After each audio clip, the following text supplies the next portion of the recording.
Oh, Steve, you're here. Good.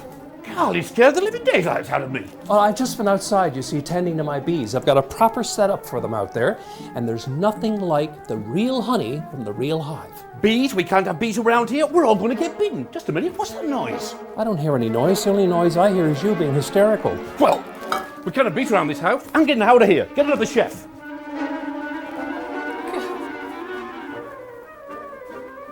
Is it just me, or is he not fussy about bees? Yum, yum, yum, yum, yum, yum, yum, yum, yum, yum, yum, yum. Hi, everybody, and welcome to this edition of One Chef One Critic. I'm Karl Wells, food critic for The Telegram. And I'm Chef Steve Watson of Central Dairies. Well, that was a nice little trick I played on you today. Yes, you and your fun and games. I scared you, though. Yep. Talking about honey now, there's lots of things to know about honey. Absolutely, Karl. Recently I've just started baking with some honey, and it was a little bit of an experimentation. So I've been using half sugar, half honey, so to speak. Also, when you're baking in the oven, bring it down about 25 degrees because it's going to brown a lot quicker, a lot easier, so to speak. The other thing with honey, if you see it crystallizing in a jar like this, pop it in the microwave or into some warm water, and that'll just bring it back to its natural state again. So there's nothing wrong with it. Excellent tip. And look, I love these little pastilles because I have lemon and honey in my tea. Yeah. So this is a nice little chunk of hardened honey that you can just drop into it. Exactly. Coming up on the program today as our special guest, we have Glenn Stanford, who is the Governor and Chief Operating Officer of the St. John's IceCaps of the AHL. So we'll have an interesting chat with Glenn. And what are we going to be cooking with him today? Actually, we're going to be making a Mexican lasagna.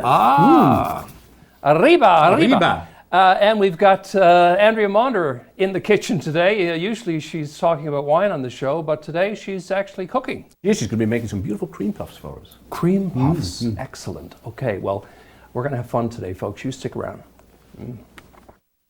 For a complete listing of One Chef One Critic recipes, wine lists, and more, check out our website. Let us know what you think of the show at 757-9600. Welcome back, and it's our pleasure to have Glenn Stanford with us now, who is the Governor and COO of the St. John's IceCaps. Well, you're as busy as a beaver, so I'm really, really happy that you took the time to come and be with us, Glenn. Well, it's nice to be here to get a meal. Yeah, it's free, right? And you have to cook it yourself. Yeah, that's right. What are we doing? Karl, Glenn, thanks for being with us. We're going to be making a Mexican lasagna. So what we've got here, we've ground off some lean ground beef, and I'm going to be cutting some onions up there, and we'll add that to it and some various other ingredients. But Karl, I'll need you to grate. There's quite a bit of cheese there as well. So I'll start with this, and yeah, you can stir that up a little bit now. Yeah, absolutely. So Glenn, you started out, someone told me, as a teacher. I did actually. I graduated from Memorial in 1980, and I taught for 5 years out in Round Collie High School out in Evandale. What were you teaching? I was teaching mostly English in junior high school, so mostly grades 7, 8, and 9, and spent 5 years out there with the Irish Christian Brothers, and absolutely, I absolutely loved it, to be quite honest with you. That's what I went to university for. My wife Debbie was also a teacher, so both of us were following our passions there, and. I'll just turn it up a little bit. There we go. And so I was there for 5 years, and also taught a little bit here in St. John's at St. John Bosco up in Shea Heights. So how do you go from teaching English in high school to becoming one of the most powerful executives of the American Hockey League? Yeah. Well, it was interesting. I actually there was a job in the paper to be the general manager of Memorial Stadium. I think Bill Thistle, I believe, was the manager back then, and. I realized that I had no expertise to be manager of a municipal arena, so I didn't apply for it. And then they actually didn't have a successful applicant. So Guy Bradbury, who was the director of the recreation department for St. John's at the time, called me and said, you might want to be interested in applying for this. So I did apply for it, and went general manager of Memorial Stadium for 3 or 4 years. And one of the things that we didn't have back there at the time was a hockey tenant, because the old St. John's Capitals at the time, the Newfoundland Senior Hockey League, had moved on, and there was no tenant in our building. So I went to look for a hockey tenant, and at the time, Dave Andrews, who now is the president of the American Hockey League, was with the Cape Breton Oilers. And I called him and I said, how did you get an American Hockey League team in Cape Breton? And the rest is history. We went and convinced the Toronto Maple Leafs to to move from Newmarket to St. John's in 1991. Yeah, and they were here for how many years? They were here for 14 years. Wow. Right up until 2005. And there's really a misconception, because people think that they left because it wasn't working here, that from a financial reason, or there wasn't any fan support or things of that nature, which was not the case. John Ferguson Jr. had become the general manager of the Toronto Maple Leafs, and then he felt that he wanted the American Hockey League team close to Toronto for logistics reasons and travel reasons, which was fair enough. And that's the reason why they moved. They didn't move because they weren't successful in St. John's. As a matter of fact, during the 14 years that they're here in St. John's, they were probably one of the most popular teams in the American Hockey League. Wow, now that's really interesting to know. Glenn, what we've got in there, I put some cumin, I put some oregano, I put some garlic powder, a little bit of salt and pepper, some roasted red peppers, some corn. We're now going to put some black beans in there as well. And then we'll add a little bit of chopped fresh cilantro as well. Now we're really getting Mexican. We're getting Mexican there, that's for sure. And then for a final touch, we will put a little bit of tomato sauce just to bind it all together now. Now, Glenn, you're on the road quite a bit with the team. What does the team do? What do they eat when they're on the road? Well, a lot of carbs. A lot of carbs. They, the regular routine for our players on the road is, obviously they'll get up early in the morning. They'll have a good breakfast. They go to the rink around 9 o'clock, 9:30 on a game day. They'll have a pre-game skate from 10 o'clock to 11 o'clock. Okay. And then on the road they'll have a pre-game meal from 12 o'clock to 1 o'clock. And then that's it. And then that's it. They have a big meal. And then they actually go to bed for a couple of hours from 1:30 to 3:30, 4 o'clock. Really, a rest period? Rest period. They'll get up, go to the arena for 5 o'clock for a 7 o'clock game. So they won't eat until after 10:30, 11 o'clock after the game. So it's obviously important for them to get lots of energy in their meals from that lunchtime. Glenn, when you were growing up, were you involved with sports at all? I was. I mean, mostly it's interesting. All my buddies who did play hockey with the St. John's Caps. I grew up with Johnny Breen and Billy Breen and those guys, and Johnny Hearn, and they all played hockey. I played mostly soccer and basketball, as did the Breen boys and Johnny Hearn and Dick Power and these guys, but never played hockey at at any type of level. Obviously got involved in it through Memorial Stadium, and then when the Toronto Maple Leafs came here in '91. I was managing the stadium, and they didn't have anybody to manage the hockey team. And they came to me and said, "Well, you look like you know what you're doing around here. Would you mind managing the hockey team for a little bit?" Carl, I'll take the cheese now. I think, Glenn, that's perfect. I'm going to start to assemble the lasagna now. So thanks a lot, Carl. That's quite a bit. And I'll take that from you, Glenn, there. I'm just going to pop that into the bottom of the pan, or some of it. And then we're just going to be making the layers as we go forward. So it smells delicious. I know that the team has a charitable arm, foundation, I guess, is it? Our foundation is called IceCaps Care. Okay. And during last season, we have 38 home games. We were fortunate enough to sell out all 38 home games last year, and 8 games during the playoffs.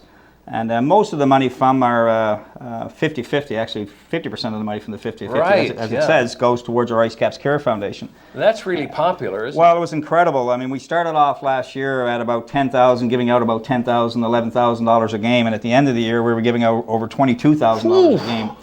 So the winner was walking out of mile 1 with $22,000, and $22,000 went to our charity. You almost want to have a Brinks truck stand by to give you a ride home. Yeah, for sure. But it was interesting. I mean, we gave out $250,000 to $300,000 last year to 30 or 40 worthwhile charities. So how do you pick which charities benefit from this? We actually have an application process that charities can apply with through our IceCaps Care Foundation on our website, and we have a fan advisory board. An advisory board who select the charities. I think that's an absolutely fantastic idea. That's great. Well, good on you for doing that. Take us through the process of how you actually acquire a franchise and bring a franchise like the IceCaps to St. John's. What does that involve? Well, it was interesting. A little bit of luck, to be quite honest with you. The last 5 years before I came back to St. John's, I was president of the Hamilton Bulldogs, the Montreal Canadiens organization. And you really gotta, you gotta have a National Hockey League partner. And at the time that I was in Hamilton, all 30 teams had partners, so there was nobody to have a dance with. And but when the Winnipeg Jets were looking for, the city of Winnipeg were looking for a National Hockey League partner, they got the Atlanta Thrashers, who relocated from Atlanta to Winnipeg. They had an American Hockey League franchise then that they actually had to move. And that's when we pounced on Winnipeg and said, well, if you got an American Hockey League franchise to move, we've got the city for you to come. And so, we convinced the people in Winnipeg that they should relocate their American Hockey League franchise to St. John's. I've made all 3 layers there of the lasagna. We put our tortilla shells in between, we've got our meats, and now our final layer of cheese on there. But through the wonderful part of television, this will take about half an hour in the oven to bake off, and then we'll serve that with some guacamole and some black olives and things like that. I was just going to say, Steve, for the folks at home, that's really not that different from Italian lasagna, except instead of using the pasta, the noodles, we've used the tortilla. You're using tortillas. Correct. And the spicing is quite similar, except you put the cilantro in. Cilantro and some cumin. And of course, instead of having mozzarella on top, you're going with cheddar. With the cheddars, yeah, absolutely. Okay. So we're going to get to look at one that's... Absolutely. We'll just take one out. If you just stand to the side there, Glenn. And look at that now. Now, can you imagine that on a Sunday afternoon?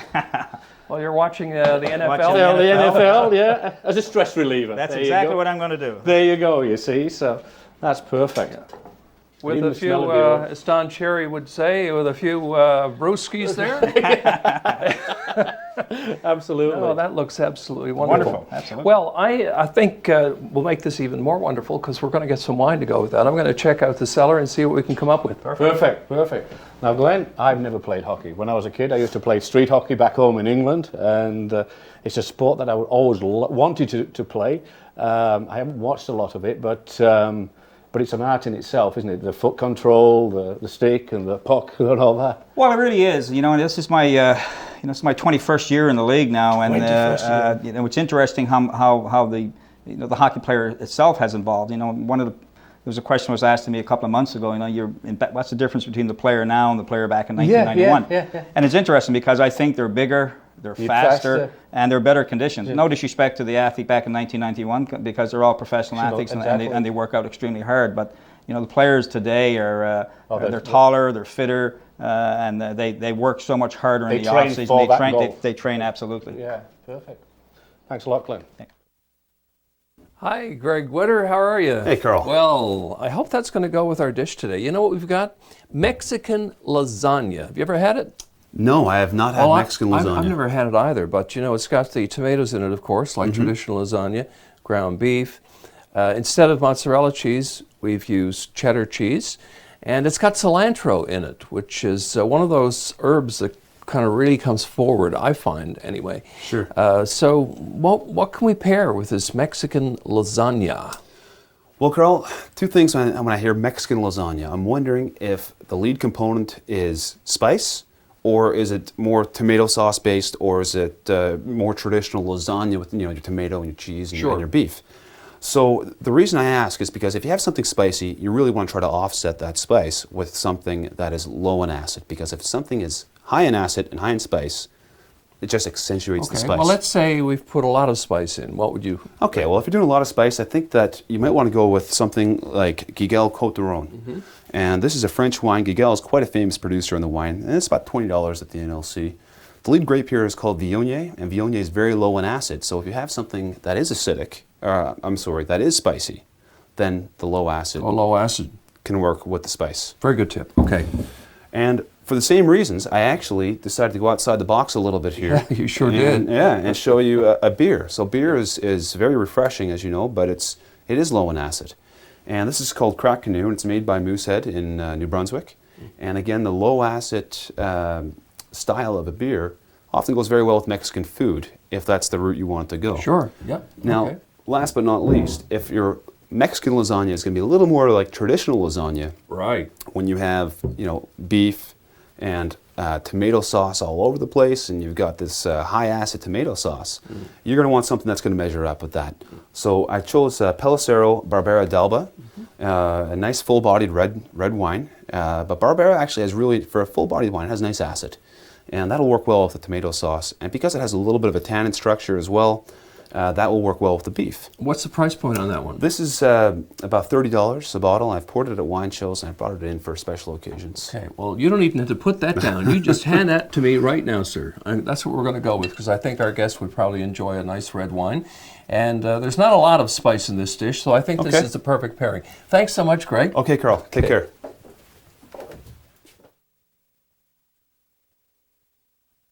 Well, you can certainly smell that cumin coming through and the hot sauce in the Mexican lasagna. We're just going to top that with a few tomatoes. We've got some guacamole there, some black olives, and I'm sure both Glenn and Karl are going to enjoy this. So let's go to the dining room. Glenn, we've got a wine from Italy to go with our Mexican lasagna. This is from Piedmont in Italy, I believe. And it should suit this lasagna really well. Have a taste and give us the verdict. We're really nervous about this. I don't know. Sure. Is it going to make it to the Sunday afternoons? You're the first governor we've had on. Oh, that's delicious. Well, that's good. I think that's going to be my Super Bowl Sunday one, Steve. Perfect one. Very well done. It is really nice. Very well done. So, Glenn, something I want to ask you.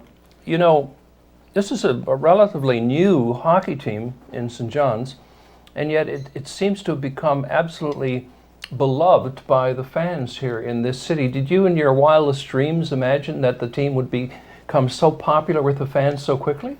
No, I'd be lying to you. You know, we obviously thought American Hockey League, because it was here for 14 years, we thought it would be successful. We never dreamed that we'd be selling out 38 home games and 8 playoff games, and it really is a credit to the people of St. John's. That's what made this team successful. It's the 5,500 season ticket holders that we have. It's the incredible corporate support that we have received, and us in the office have done a little bit of work to get it to that stage. But it's the people of St. John's that's the credit that's deserved for making this successful. And what about your colleagues at the executive level of the AHL? They must be fairly pleased as well, I suppose. Very pleased and very envious. To be quite honest with you, and it's and then they. It's interesting, last year during the playoffs when teams were coming in and they were playing to full houses, it was even the visiting teams that were interested in playing in full houses, because as professional athletes, you want to be playing in front of full house, whether it's home or whether it's away. And they weren't getting a lot of great attendance during their home games, so it was wonderful for both. Yeah, and I mean, the bottom line is they're entertainers. And any entertainer, if you're an actor, a singer, dancer, you don't want to go into a theater or a venue, empty house, and have an empty house. I mean, that's not what it's all about. Exactly, and even the visiting teams last year came in and said what a wonderful atmosphere it was for them. So it's kudos to the city of St. John's. They're the people that made it successful. And it's a community event. That's absolutely for sure. Every game. For so sure. what do you personally do to relax when you're not in the middle of that maelstrom of hockey? I'd like to learn how to cook this, to be honest with you, but I play a lot of squash. I'm fortunate enough that a lot of our games are at Mile 1. Our offices are at Cabot Tower next to the Delta, so I play a fair bit of squash over there. And I really, seriously, would like to get into cooking. I love cooking. I love I think it's a great stress reliever for me on the Sunday afternoons. We play a lot of Friday night, Saturday night games, so I don't get to enjoy cooking. My wife is an absolutely wonderful cook, so maybe I'll get her and Steve together and teach them how to teach this stuff. I was going to say, take him home with you, please. Please, take him. Keep it up, keep it up. Somebody was telling me that, I've never noticed this, but somebody was saying sometimes people show up at the games with rather kooky costumes on. Well, they have, we have a lot of fans who get into the atmosphere of the game and get their faces painted. We actually had we created a Captain Cowbell last year during the playoffs because of a cowbell incident. But our fans are absolutely wonderful, and what they do to create atmosphere in the building is it's all part of the atmosphere, I guess. It's a fun atmosphere, and Well, you want your fans to be energetic. You don't want to be just going in and playing, as you were saying, whether you're an entertainer. You want the fans to be engaged as well, and the more that they are engaged, the better atmosphere that you have. Because it energizes the athletes and makes for a better hockey game in the end, right? Absolutely. Yeah, absolutely. Well, Glenn Stanford, Governor, COO of the IceCaps, we salute you on the success of the team. Cheers. And everybody connect with the team, of course. Cheers. Thank you. Thanks for being on One Chef One Critic. Appreciate you having me. Coming up, we have Andrea, who is going to make cream puffs today. Our guest in the Chef's Corner today actually is a co-owner of Bacalao Restaurant in St. John's. Now, Bacalao may have an unusual name and it may be in an unconventional location, but in a few short years, this restaurant became one of the preeminent dining establishments in Newfoundland and Labrador. As the name suggests, Bacalao, they do indeed serve salt fish at the restaurant, but paramount at Bacalao is locally grown produce. Always local, always fresh. And of course, their desserts are to die for. And we have the dessert maker with us today, the wine expert, co-owner. She does it all, Andrea Maunder. And even doing double duty for us because normally you're in the wine cellar. That's right. Now we've got you up here slaving over a hot plate.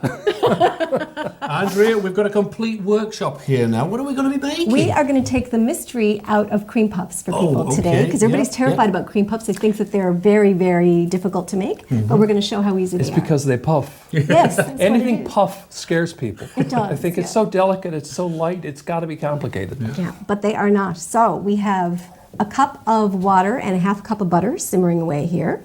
We're going to add, and you do this all at once, and that's what scares people. That's just melted together. You dump in the flour all at once. That's the scary part. And all you do then is stir it together. I have a non-stick pot here, which is great, and I love it, but you don't need that at all. And the cleanup really isn't that difficult. You can see it just comes together in a nice ball. Perfect. You just want to stir until all the bits of flour are dissolved in there. And you're stretching that gluten in there, and giving a nice shine, Exactly. right? Yeah. That's the quickest time I've ever seen anybody produce dough. It's awesome. And you can do it by hand as well. I mean, Yeah. you don't need to put Yeah. it in the mixer, but we like it when our life is made a little bit I'll take easier. that from Thank you. you, Steve. Yep. So all we need to do now is mix that in. I have 4 eggs beaten in here, and you just want to add them a little bit at a time. And you want to make sure your mixer is running when you do that, because otherwise you're going to have scrambled eggs because of the heat. Yeah. And it looks a bit raggy at first, and then it kind of comes together, and when it does, just going to turn that up for a second.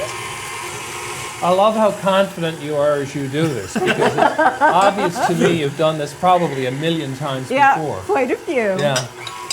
There was one time when somebody heard my timer going off, which was actually the halfway point, and they helpfully took them out of the oven for me. And of course, Steve, you know what happens. They flop. Flapjacks. Exactly. Almost like a Yorkshire pudding. Yeah, same thing. And that's really coming all together now, isn't it? So Almost it's like perfect. Yeah. That's it. And I have a little scoop here. So what we're going to do is just scoop them onto the baking sheet, and I just want to show you the size. Just tip back the mixer a little bit. And that's it. And if you want to get them uniform, you can just scoop a couple like that. There we are. So that can show how. Yeah. And if there were any little peaks on top, you just want to dampen your fingers and push that down, because they're going to be baked at a high temperature and they tend to brown because of the egg. So you just want to make sure there's no little peaky parts. This goes in the oven. You want to do it, if it's a convection oven, 400, regular oven, 425, for about 40 minutes. Okay, And it seems like too long. In a regular oven, what I tend to do is do half, rotate, and then finish it. And that way then they don't get too burned. And this is the size, so you can see the comparison there. That little lump of dough turns into something about this size. Yep. And you've if you'll- got your cream here. I do. Now, if you don't have one of these at home, you can just buy the ready whipped, Ready whip, yeah. and it's got the little thing. But it is fresh cream anyway, so. Exactly. And what I do is there's a little hole Yeah. that I've poked in the bottom. Fill it up with whipped cream. Nice Exactly. creme chantilly, yeah. And you can sweeten the whipped cream or not. I prefer not to, because I find that the toppings have enough sweetness. Pardon my reach there, Carl. If you can pass over the other it gets two. even better. It does. So we Look at have this. a homemade lemon blueberry compote Oh, my that we're going to goodness. put on that one. So you guys are going to have to fight over which one you want. Yeah. And we have a screech and caramel sauce Oh, very for that good. one. Yeah. And we have a homemade chocolate ganache Mm. for that one. So whatever you've got. I mean, even if you just had Wow. jam at home, you could do that. Yeah, yeah. So there you go, boys. That looks absolutely delicious. It looks beautiful, I can't- doesn't it, Carol? I mean, it's a work of art. They are. They're just. And I would expect no less from you, Andrea Maunder. Now I'm going to give you a I'm gonna- plate because you're going to wear I'm that. not even going to try to. I'm not even I'll hold going the to attempt to plate. give Steve a choice, because he would take the chocolate one, and I've got it. Absolutely, yes, yes, yes. So, So which one would you like, Steve? I'm going to take the. The blueberry. There we go. oh my God, that's Isn't that so yummy? good. And so easy. And if you want to do eclair shapes, whatever shape, you can do bigger, smaller. So make cream puffs at home. Absolutely. Well, thank you, Andrea. My pleasure. Andrea Maunder of Bacalao and our wine cellar. And that's it for this edition of One Chef. One Critic. So you thought we should have anointed yours with a little something special. Yeah, And I said, right. I should have brought some Pop Rocks or something.